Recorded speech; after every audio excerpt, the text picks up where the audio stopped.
Let's get some thoughts on the markets with Fiona Frick, who is CEO of Unigestion.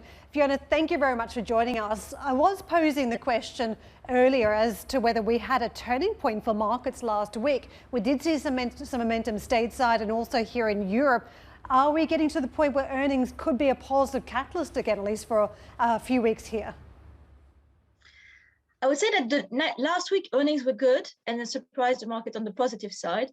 It's true to say that the sectors that were represented were more banks, which profited obviously very strongly from the M&A boom.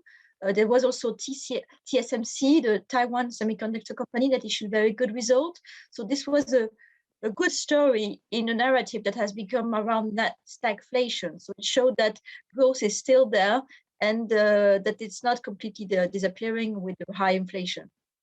There's no shortage of fears out there where we talk about supply chain issues, inflation, the energy crisis and the trading that we've witnessed around oil, even the fairly extreme hedges going on in the market. What's the biggest concern you've got at this point? Inflation, clearly, because the problem would be if inflation creates stagflation, and that the fact that inflation cost of production is brings down and also shortage brings down the possibility to produce as much as companies would want to and have an impact therefore on growth. So it's the spillover effect of inflation on growth.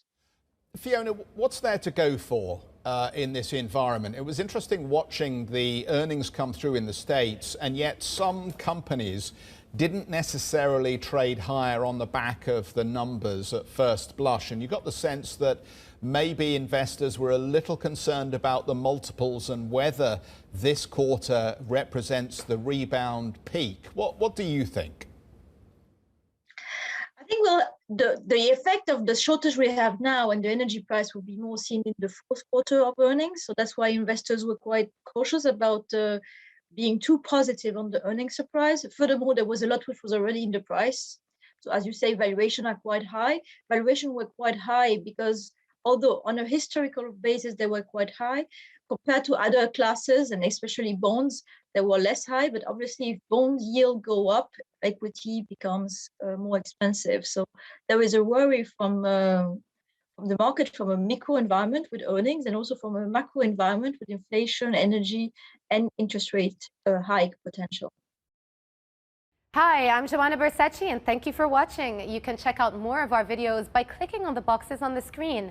And don't forget to subscribe to our channel for more from CNBC International. Thank you for watching.